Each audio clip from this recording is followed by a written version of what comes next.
A great and wonderful day, beautiful learners. It's time to be with you again in this history class. Mr. Mwabara, good news, is still on course. I welcome you all.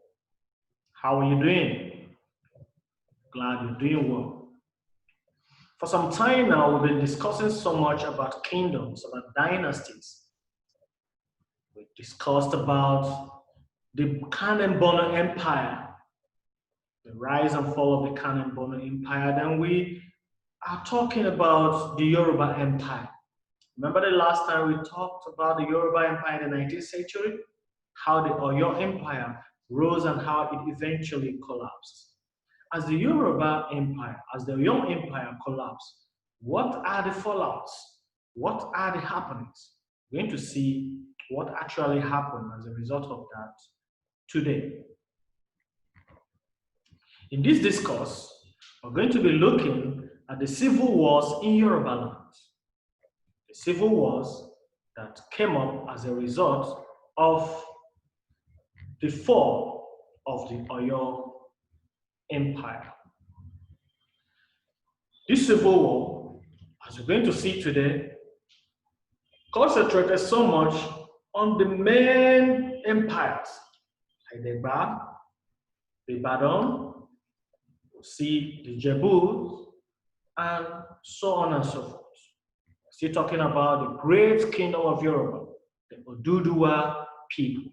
That is what we're discussing yet in this discourse.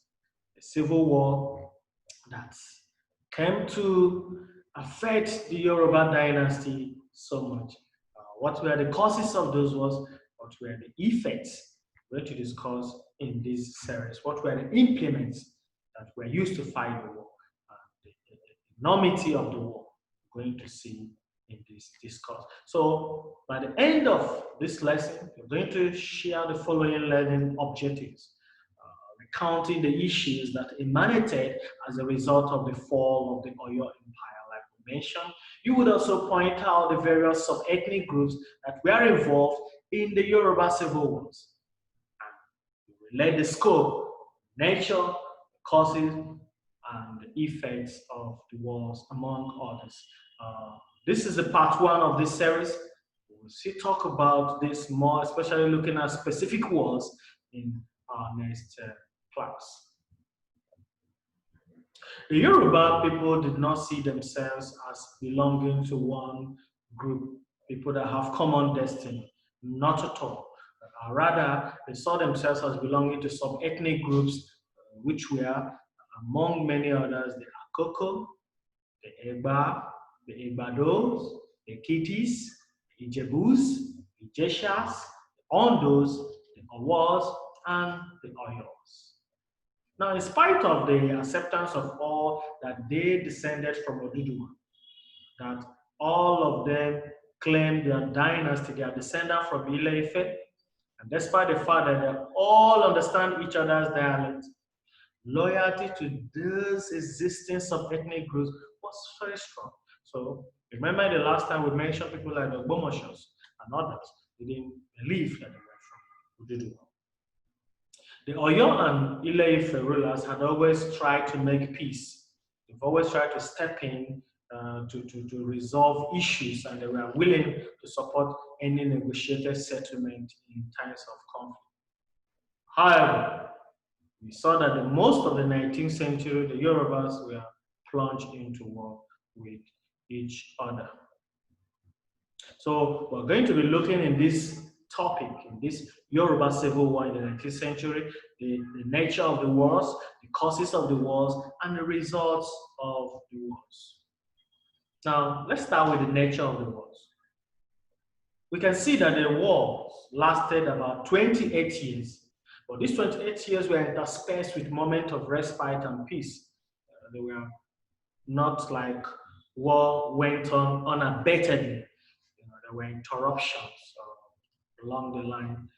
We can see we have the Owu War of 1817 to 1824. Then later we have the Jaye War of 1860 to 1865, and the Kiriji or the Ekiti Orakpo War of 1877 to 1893. So the war was grouped into these phases, as you can see right here. Now, there were other wars that were localized and not sustained for over the years, such as the Remo War of 1865, the Wiwi War between the Egba and the Ijebu in 1833, and the Egba War of 1820. So there were also pockets of war too. And during these wars, there were moments of calm and respect for trader and women. Women and children were not harassed because they were vulnerable, they were unarmed or innocent, couldn't harm them. And because of this, markets continue to exist even in regions where war were fought. Trade went on unabated. We need to know that it was not true that Yorubas fought each other senselessly as if they caught war fever. They didn't continue to fight each other as if they lost all sense of direction. War actually went on for some time, but not all the time. It didn't go on all the time. There were intervals between wars, like we mentioned. But it's significant to note that the war did not affect all the regions which constituted Yorubaland. There were indeed areas which were not touched by war, and these included vast regions in the interior. So they were not touched by the war. So we can see that the war that was fought was not similar to the total war of the type fought in Europe, like the First World War of 1914 to 1918, 1936 to 1945, Second World War between the German and the European and the Allies. No. We can also see that during this war, some European firearms were used, but the bulk of the firearms or the weapons were traditional weapons, especially den guns. Cavalry was not employed due to the loss of supply in horses because of the restriction by the Fulani in the north. Remember the Fulanis that came with the jihadist attack. You can see a soldier holding den gun. You see implements of war, arrows, spears, shields, locally made. You see all this locally made machete and pruning knives. You can see this one here. You can see fire swords, traditional fire swords that was made to fight the war. So the bulk of the ammunition weapon was traditional implements. So you can also see that traditional medicine men, amulets, charms were used, and it was common to see the herbalists and the traditional medicine men follow warriors, the Arak and Kakanfos to provide support with charms and incantations. From about 1840, the theater of the war widened and the intensity increased. Here, more European firearms were obtained from the coast. Of course, we're going to see how that played out in relation to slave trading. This was particularly the situation during the 16 Years' War, when muskets were used extensively during that 16 Years' War. Now, there were times when the wars were fought in Egbado and Remo and other places. The point being made is that war did not go on everywhere in Europe. At no time was the whole Yoruba land plunged into war senselessly, as if they caught war fever, like we mentioned. Remember, we've mentioned how traditional medicine and amulets were commonly used, and muskets within that period as well. Then, another point that we must note is that the wars were not always between the sub-ethnic groups.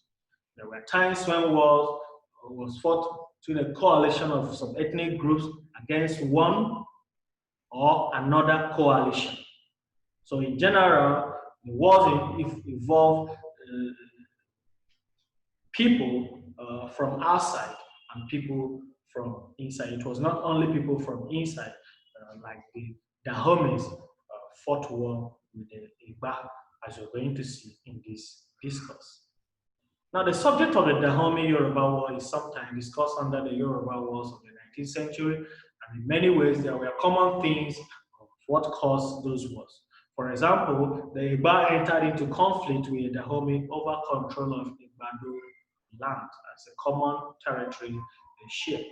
Now, the Igba, having settled at Abeokuta, began to look for outlets for expansion and farmlands. In the process, they had run into conflict with the Ijebu and had won the Wiri War of 1832, which gave them confidence that they could move on further to continue to conquer. They had turned their eyes on their neighboring Igbado, but there they were faced with the visions of the Home. Yes, the Home forces here, you could see them with their king Gezel and the women fighting armies called the Amazons. We're going to see about them there later on.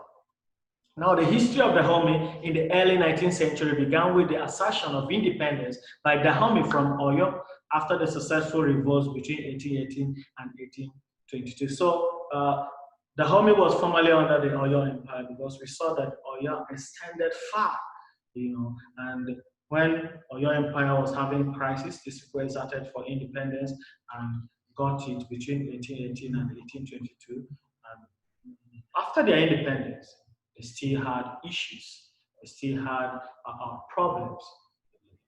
Just like what is happening in part of the Middle East, or if you go to some places like the Middle East, the South Korea, the Iran, the Iraq, you see a lot of poor people fighting for independence, but yet, even when they get such independence, they will still need no peace, just like what is happening right here in Dahomey. Yeah.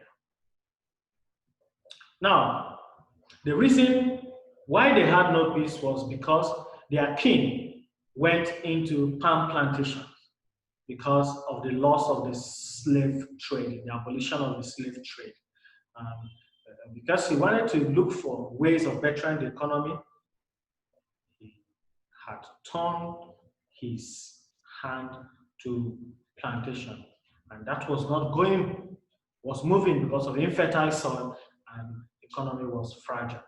So, but the abolition of the slave trade disturbed the number of ships that visited their country's coast, which were paying tributes and rents to them. Look at slavery. Slavery in Africa is a very big discussion for historians all over the world. Slavery would always be at the back side of the reason why the blacks are being calumnized or dehumanized all over the world, even prejudiced against. Like in the book, On the Road to Kigali, which is a work on prejudice written by Mwabara Goodnews, the teacher in discourse right now. You will find out that in page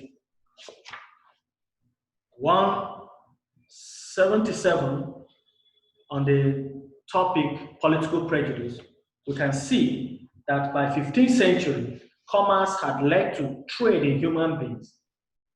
No one knows how many Africans were forcibly taken, but it is, however, estimated that between 12 and 50 million crossed the Indian and Atlantic Ocean.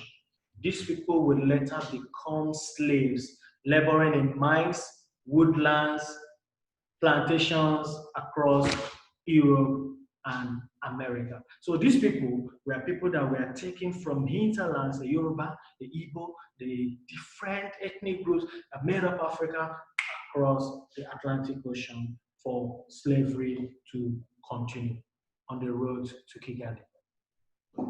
Now, slavery is an issue that we must yet discuss as historians in the near future. The effort of the King Gezo Dahomey to earn an income through his oil plantation, like we mentioned, did not succeed because of infertile soil.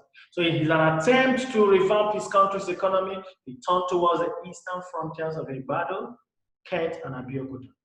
Now in the process, he attacked Ota in 1845 and proceeded to capture the town of Ota in 1848. Please note the capture of Ota in 1848.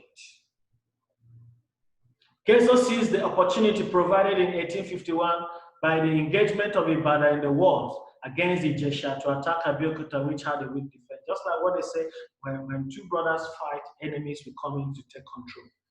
Because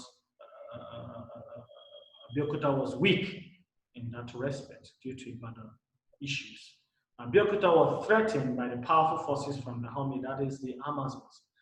We are told that the 1/3 of the army's force was considered by that fiery women fighting army called the Amazons. Look at them here. See the horn and see the women who fight fiercely, ferociously, and they took no prisoners. They are very ferocious. Now, in the course of this attack, the resident Christian missionaries were not happy that their modest state of Abeokuta was being harassed by a king that they had written off as a slave dealer, as King Gezo. Now, the missionaries rallied around and provided logistics and moral assistance to the Igba forces. Also, the British consul, John Beecroft, provided valuable support in the form of arms and ammunition to support their war effort. And did it pay off? Yes. The combination of the efforts of the Igba, the missionaries, and the British consul enabled Abeokuta to push back the invading forces. Similar attacks on the Igba in 1864 were also unsuccessful. The Dahomey then proceeded to attack Ketu from 1883 to 1886. Note, 1883 to 1886, Ketu was attacked by Dahomey. Now, the importance of this history is the demonstration of the complex nature of the 19th century wars. Now, in particular, the Igba Dahomey wars revealed the deep economic motive of most of the wars of that period. Remember, King Gezo engaged in war due to the fall of his palm plantation as a result of the fall of short slave trading in the coast, just to better his economy. Now, more significant is the fact that the Igba Dahomey wars added to the existing problem of warfare in Yorubaland during that century. Now, for the Yoruba war to go on for a such time, what are the causes of the wars? Well, it is clear that some disputes were not settled at the conclusion of one war, and so another war was necessary and inevitable. Yes, when peaceful resolution is impossible, violent resolution becomes inevitable. So said Henry Kissinger. In history, the reason for the outbreak of the wars, we have to remember that they were not general and did not apply to every ethnic group at the same time. But some of them share different reasons for the war. Why some of the reasons could apply only to specific wars, others could also be general as well. The main reason for the outbreak of most of the war was the failure of one sub-ethnic group or combination of ethnic groups to succeed in imposing peace and supervising the activities of the ruler and the inhabitants of this region. You know, in the past, Oyo administration was the head. The Oyo Empire or dynasty was in control from Ile-Ife and administered all the empire. But when the Oyo power failed, when it was challenged, it was a problem. In the beginning of that 19th century, you know, the Ariana Kakanfo had rebelled at Ilorin against Oyoru. The Egba also followed with the murder of Oyo agents. Remember Lisa B that killed 600 Ilaris in one day, and the declaration of independence from Egba. Now, the Dahomey also joined to the vote at the time when Oyo power became weak and was on the decline.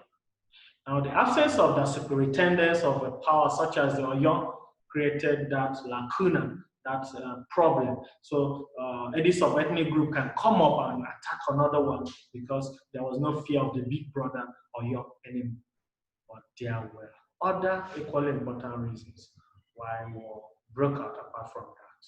This was the chaos and the confusion created as large numbers of people were forced to flee for their life. Yes, many had depended on the Alafin for protection, but Alafin himself was on the run. So many were brave and strong. Many were warriors that could only be kept under strict supervision and check so that they could not abuse their power arbitrarily. Now, the role of these brave warriors would also explain where there were wars here and there.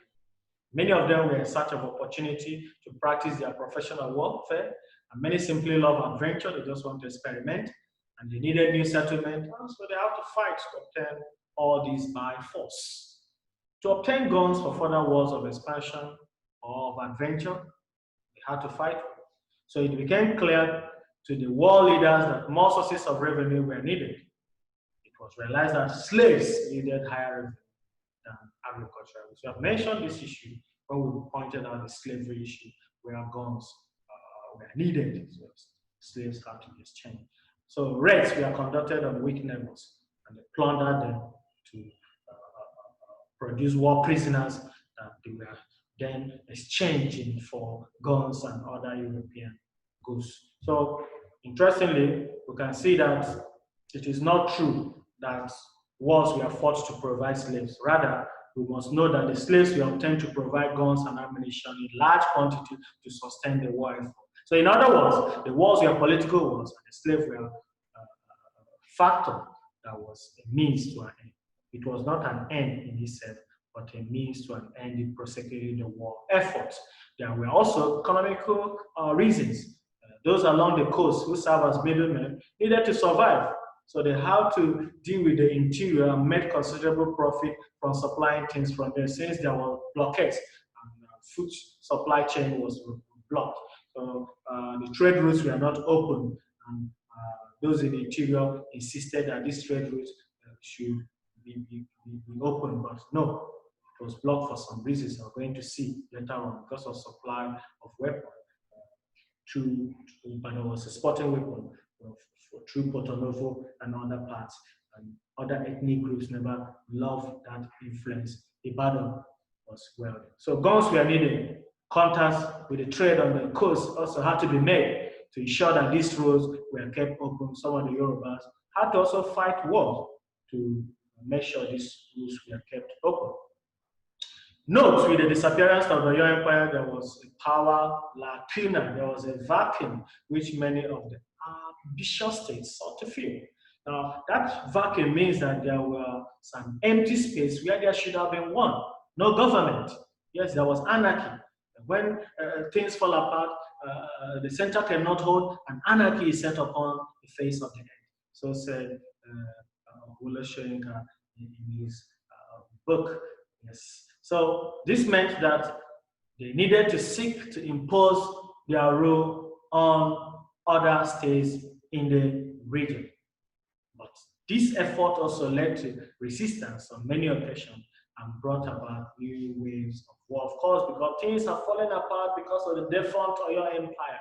The big brother is no longer there, and everybody had to fight to kill themselves, because when the cat is away, they might play. In this case, they were not playing. They were actually fighting and killing each other because of the absence of the Oyo big brother. Now, we can therefore see that there were many reasons for the outbreak of the wars. Some were political, as some states fought hard to fill the vacuum left by the fall of Oyo. We can also see that some arose because of the general insecurity to life and properties, as people fled from their early settlement with the pressure of migrants from the north. We can also see that there were economic reasons, as wars were fought over trade routes for the acquisition of war prisoners needed to purchase firearms, weapons to prosecute the war effort. So, you know, the Yoruba wars have been so significant as people fought for different reasons.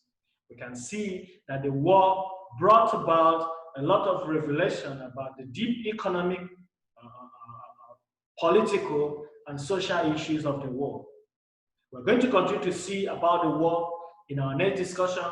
Here, we'll be discussing, looking at specific wars and how they played out in the course of this Yoruba war.